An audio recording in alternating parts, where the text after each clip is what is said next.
I want to show you something.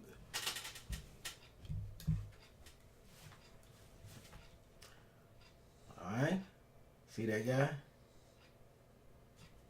That's Kane. He's knocked out now because we just came from outside.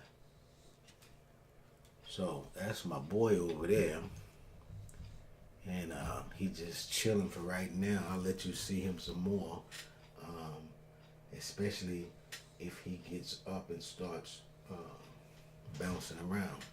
But anyway, he's 3 months old, and he's a Presser Canario. He's going to be about 80 pounds or something like that. 80, 90 pounds, I think, for him. He probably going to be on the small side for a presser. But anyway, um, he's my fourth set of dogs that I've had within my lifetime in terms of an adult having dogs.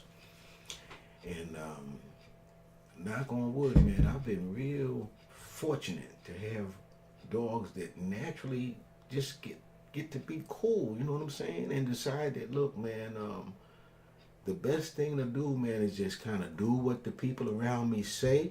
You know what I'm saying? They always show me love. They feed me good. They take care of me, give me a nice soft. Look at this motherfucker here, man. Look at this shit here. Right? Now you see that right there he's sleeping on? My wife made that shit for him. Made it for him. Both of them are padded, and ain't neither one of them dirty, and they'll probably get clean like tonight or something like that. So my wife makes stuff for him, man, and so he's always fed good, sleeps good, go outside, exercises with my other dog good. So to me, it makes it in a way easier to train something, so to speak, when you show it love, and in order to learn how to be good, you have to show people love and how to be good. And correction is needed early on, but once it's established, for instance, this guy here, just naturally, very early on, I got him at 8 weeks, and now he's, as I said, he's 3 months, so he's 12 weeks. And very early on, one of the commands he seemed to understand was no. And so that's the basis, in my opinion, of training a young child or a young animal. Once they understand that command, to me, that's the basis of your teaching. Because my philosophy is, and I love the laughter of a child. I love to see him playing, jumping around, laughing. Same thing with a puppy. I like to see him galloping on around, showing, wagging their tail, so they're happy. But so when I see this, I'm happy. And so any other time that the puppy and or child are doing their natural activity, anytime you draw eye contact with them, you smile and show yourself animated, right? Then they read you to know, man, that is what makes him happy. That's what, makes me happy. And sometime with a child, if they're close to you like we do as adults, you might put your hand on their head if it's a boy and wag his head, his hand, whatever. On a dog, you like pet him, good boy, whatever. But you show them that you're very, very satisfied with their behavior, right? Now, as I said, the basis of the teaching is no. They immediately know. Any being knows no to be associated with something that's not good, right? So any other time that they're doing any other activity that they're supposed to do, you always are showing glee. But the very second, I'm telling you, when you're training them young, the very second that you literally know that they're doing something they're not supposed to, you correct them. By whatever means you decide. I'll leave that up to you. For me, with a puppy, it's a quick rap on the nose. Bah! Right? Like with your finger or whatever. And it does not have to be necessarily hard, because you're associating it with the word no that they already know is undesirable. So to me, once you can establish that, it's good to go. Um, let's say, for instance, as they get to be 4 years old, they might be in school, preschool or whatever, and they do something that they're not supposed to do. The teacher tells you. At that point, you can communicate with them, right? What you know as dissatisfaction, right? And they immediately know. So, whether they're 4 years old or whether it's eighth grade and they're bringing home a report card that's unsatisfactory, right? They already know what the reaction is going to be because they understand what you deem as desirable and undesirable by your actions, right? So when you come back to learning, right, you look at the child, right? You look at that young thing, whatever it may be, and you think about the psychology of the learning process, right?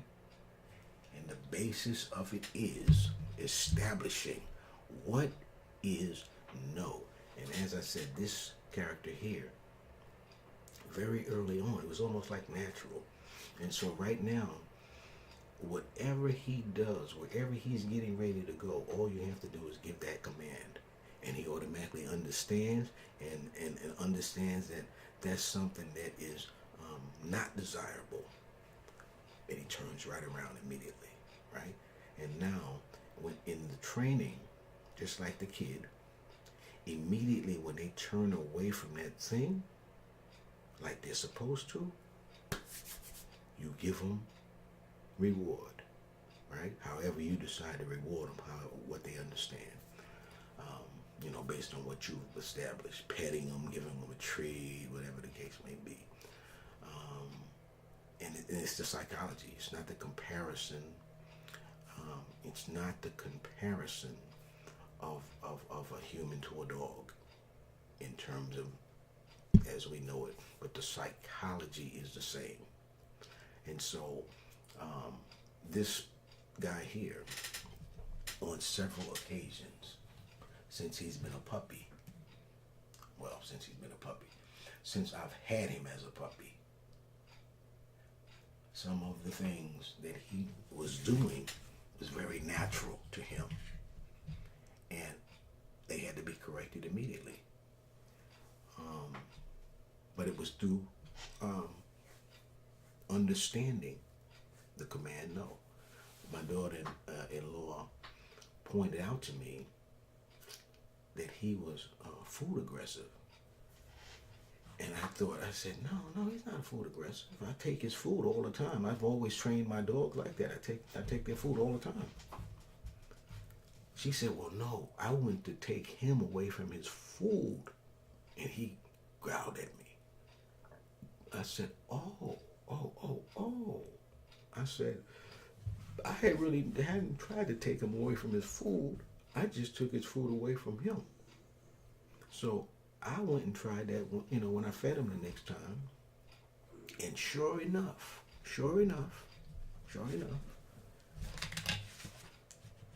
he did. He growled at me. So I was like, oh, okay, all right. So of course, immediately I corrected him. And from there on, I started doing it after every meal. Not after, but before every meal or during every meal. And now it's to the point where when I come up to him, not only is he no longer growling, but if I give him a certain command, he'll step back off that food and sit down. Huh? So, of course, it didn't happen the first time, but of course he gets fed 3 times a day. So after a while, it became very routine, right? So it had to happen based on the learning. Now, can you imagine one of his siblings that's grown up in a different household. And I'm not saying which one is good or bad, but can you imagine his sibling? And this is not, like I said, in a negative way, but imagine his sibling, or look at his sibling growing up in another way where his sibling is raised just totally outside. And when the owners feed him, they put food in a bowl, and they may put it outside. And no one ever interacts with him in terms of taking his food from him. Because the owners figured all the time in our lives, we're going to feed him by just putting his food out there for him. So just in that respect alone, you can see how they were going to, or are going to, develop and have different tendencies as adults without even a second thought. One is going to be where, man, if you come near his food, he immediately because he's never been used to no one ever interacting with him when he's eating. This guy over here, right, the other guy, if you come next to him near his food, he's going to be like, okay, not you, but if I come next to him with his food, he's going to be like, okay, let me step back off of it. I'm going to sit down like I'm a cool gentleman. You know what I'm saying? See what the brother want to do, in terms of being between me and my food anyway. You know what I'm saying? I don't know why he would give me my food and then try to be in between me and my food. But okay, boom, I'm going to sit down. Boom, that's what he does now. I'm going to chill and be like, yo, I hope this is real short because I do want to eat. Boom, and go back to it like that. So just in that respect alone, you can see how two different beings, based on the training, the learning, the psychology of it, would turn out to be, in that respect, different. Now just imagine all the different other aspects of life.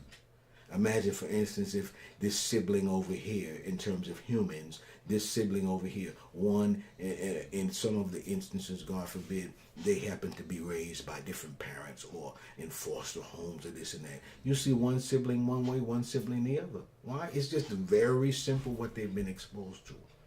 See, now this guy right here, right? This cat right here, when he eats, he doesn't have competition. You know what I mean? Even though I got another dog, that dog is never in the way of him eating. Not that he would really allow it. Not because of him being aggressive, although he probably would want to fight another dog over food. But he won't allow it because he goes right to his food and starts eating. And it's like his food and him are, boom, right there. Ain't nothing coming between him and his food. I mean, again, I can put my hand there, I can take it away, do whatever. But when I'm talking about come between him and his food, I'm talking about literally, because his mouth is on the food in the bowl. He getting it, you know what I'm saying? He loves to eat, but he just eats regulated, you know what I'm saying? So by the time I feed him, he's ready to eat, you know what I'm saying? I give him some snacks in between, but nonetheless, he loves to eat. But it's just different things apply to different people based on, though, usually what they've been exposed to, right?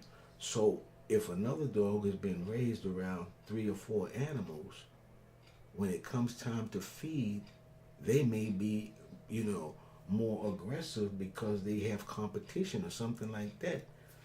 But it's the exposure. And so I'm interested to see, because I based on all my other dogs, they've all been kind of mellow. You know what I mean?